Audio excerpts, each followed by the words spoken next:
What's going on, everyone? I'm just a typical average American here today to react and learn about Birmingham, England. You know, I honestly thought I had heard of Birmingham, and the more I think about it, I actually am starting to think it's just because of Birmingham, Alabama. Like, if you're in America, let me do this here. If you Google Birmingham in Google and you're in the United States, it's just going to say Birmingham, Alabama. So I thought I knew about Birmingham, and then I was looking it up. No, it is a city in England as well. If I'm correct, it is the second biggest city in England, right after London. You know, that's not insignificant. That's pretty big. But as far as Americans go, the if we know anything about cities in England, it's London. We only really know things about London, and the only thing I know is that it has a really cool clock tower. All right, I know a bit more than that at this point, but you know what I really don't know a lot about? Birmingham, England. And I'm ready to finally find out because seems like it could be a very interesting place. I do enjoy these videos that say 10 best things to do in Birmingham. So it might not just be, hey, go check out this museum, go here and look at that. It might be some stuff, like some actual stuff to, get on your feet, go and do it kind of stuff. Or maybe just some beautiful things to see. That'd be fine too. Anyway, either way, let's check it out. Perched in the heart of England in the West Midlands, Birmingham is the country's second largest city after London, and one that's great to explore. Is this really in the heart of England? I actually don't have a idea in my mind of where Birmingham is. Look at this. It really is the heart of England, right in the dead center.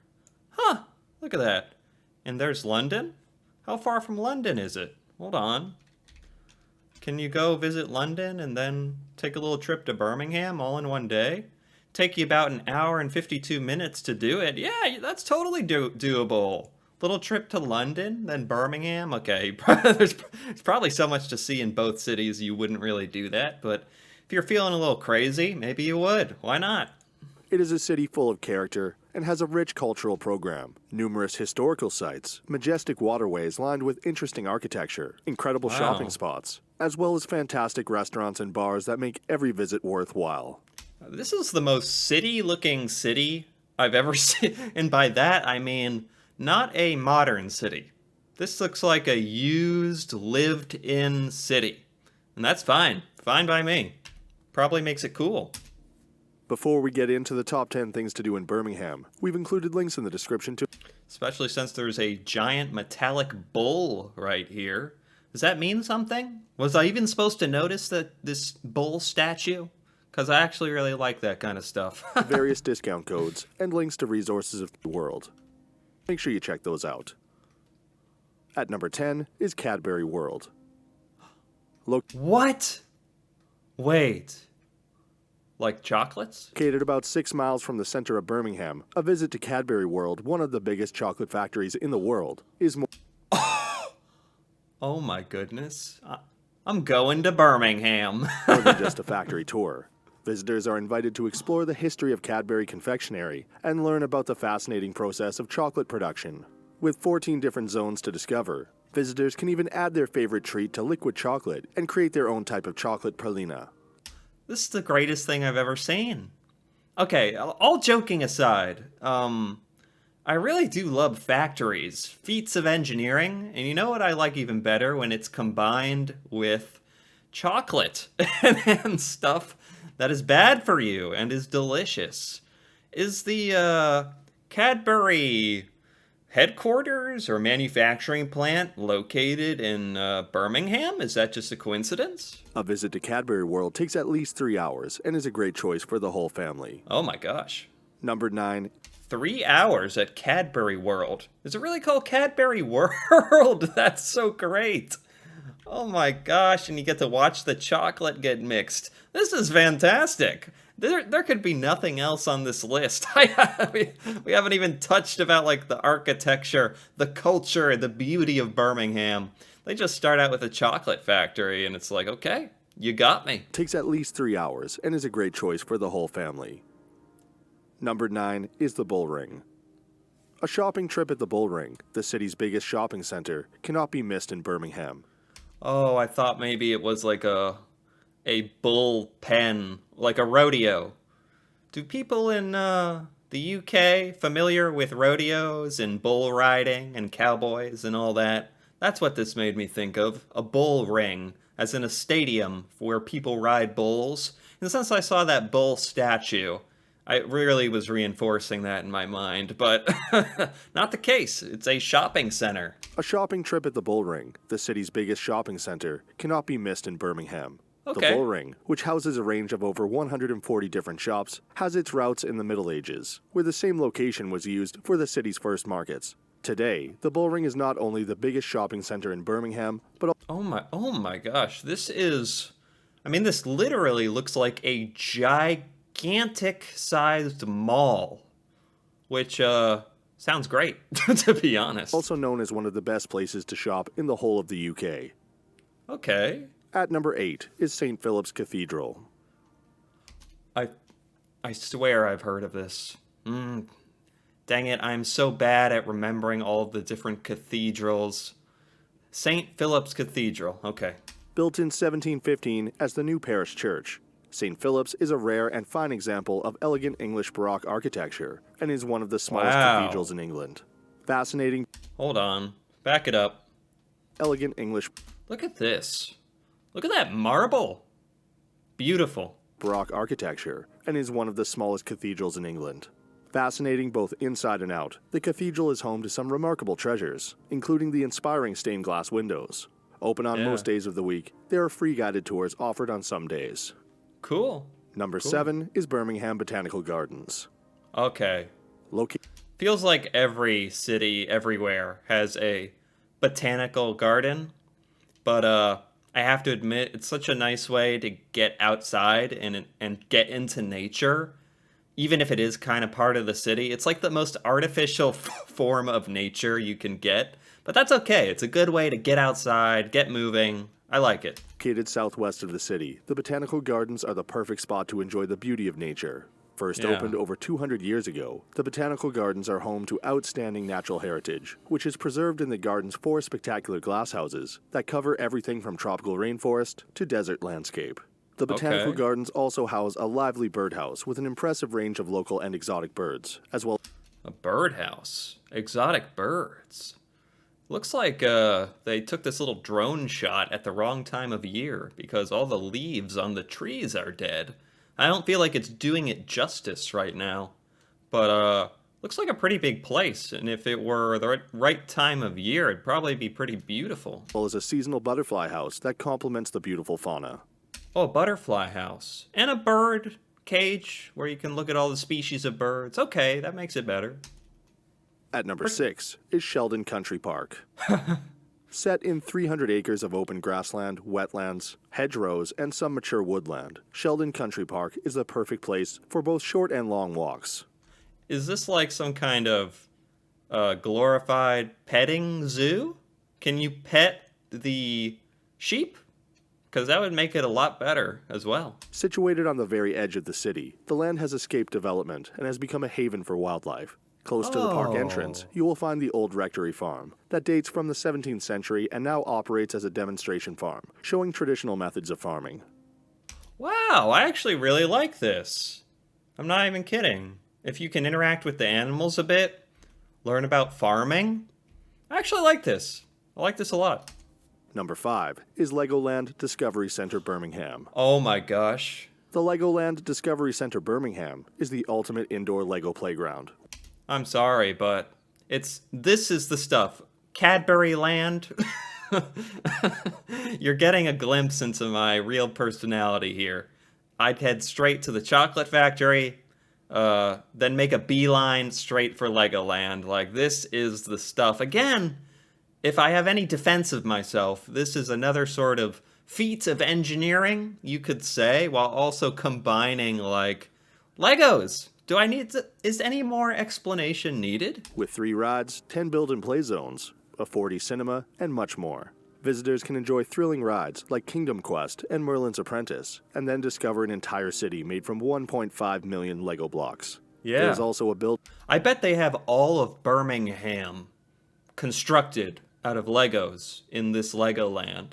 I've never been to a Legoland anywhere, you know. and test zone to improve your Lego skills, as well as a Lego cafe to sit back and enjoy after a fun day of building. I swear this was put on the list uh, mostly as a fun thing to do with your kids, but make no mistake, I would have fun here, even if it was just me. As well as a Lego cafe to sit back and enjoy after a fun day of building. At number 4 is Dudley Zoological Gardens. Yes. Dudley Zoological Gardens is a 40-acre zoo located within the grounds of Dudley Castle in the town of Dudley, just outside of Birmingham. The zoo Cool. opened in May 1937 and is home to more than 1,300 animals, including many endangered species such as Asiatic lions, Sumatran tigers, Bornean orangutans, and Tibetan red pandas. Yeah. I would say like if you've seen one zoo, you've seen them all. But it does seem like when you're going around the world, it is worthwhile in major cities going to their zoos and their aquariums, just because they all have their own kind of things. They all are unique, and it really doesn't get old seeing wildlife up close. It's more fun if you can pet them. But at times it can be kind of sad, you know, if they have like lions in captivity that are just laying around and you kind of feel like they should be out on the savannah hunting something. But that's neither here nor there. For the sake of our entertainment, zoos are pretty cool. With many brilliant activities for the kids and lots of animal feeding sessions to enjoy, it's a great Yeah. family day out. Yeah. Number 3 is Drayton Manor Theme Park. Ooh. Drayton Manor Theme Park is home to a variety of exciting attractions, including roller coasters, a zoo, and Thomasland. There's a theme park, like right in Birmingham? And all of this stuff? That's pretty amazing. And this looks like the most theme park ever. Theme park ever. The actual theme park sprawls over 113 acres, although the entire grounds are actually more than twice that size. It features some of Britain's largest and most exciting rides, including the Shockwave, which is Europe's only stand-up roller coaster.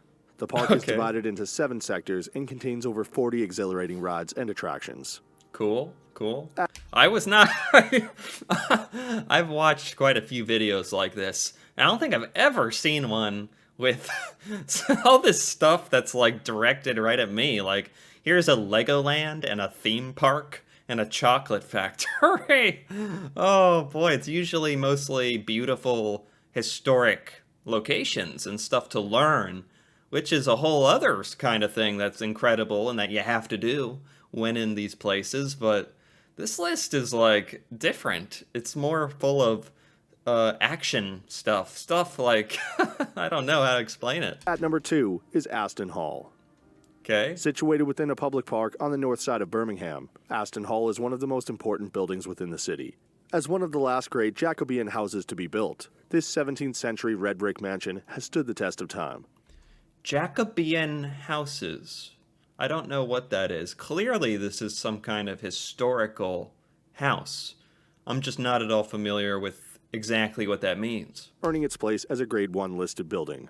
Perfect for adult travelers and families, this venue features a full program of events, activities, and trails that vary and change throughout each season. Oh, so if you sign up to tour this place, they also take you around to some of the other historic sites, trails, and other events to do. That's pretty nice. And at number 1 is the National Sea Life Centre. Oh, The National Sea Life Centre, Birmingham, is home to over 2,000 magical creatures and the UK's only transparent 360-degree aquarium tunnel. Visitors can yeah. discover majestic jellyfish, That's amazing. I can't remember the last time, if ever, I walked under one of these aquatic tunnels where you're either worried about the water imploding and killing you, or you're enjoying the beauty of the water life. One of those two. Take a peek at Asian short-clawed otters and experience the 4D cinema before venturing into the depths of the rainforest to encounter deadly piranhas and poison dart frogs. Oh. See penguins, turtles, moray eels, stingrays, seahorses, and lots more in a fun and Cool. educational environment. Yeah. So that sums up our top 10 things to do in Birmingham. We hope you enjoyed. Man, I did enjoy that. That was like this was a unique list here. That was by Revisiony. I liked that. I really did like that. This list was, how do I describe it? It was called the 10 best things to do in Birmingham. And usually that includes a lot of the historical, famous structures, museums, things like that. This did have a shopping center and one of the cathedrals and that historical house that you could tour. So this had some of that, but this also almost seemed catered towards tourists or foreigners visiting. They would come and because they knew exactly what I wanted to see somehow. I would be the tourist in this situation, and I would want to see Cadbury Land and Legoland and the Aquatic Center in a very typical American manner. I would go see these places that it doesn't really matter that you're in Birmingham. I just want to see Legos. So I'm surprised they didn't have a few more things that were more Birmingham specific. But I'm not upset. But it does lead me to believe that there's probably another video I could enjoy that talks a little bit more about the culture of Birmingham, the buildings, the places, and history of Birmingham, a little bit more specifically about the city. Whereas most of this stuff was just fun stuff, but it was fun stuff that you could find in other parts of the world, you know. Some of it was very much Birmingham, but some of it was not. However, I did enjoy it, I have to admit. Anyway, if you enjoyed this video, feel free to give it a like or leave a comment. And if you're interested in more videos like this, me reacting to the UK, Great Britain, things there, the culture, stuff I've never seen before, feel free to subscribe for more. And until then, thanks for watching, and see you next time.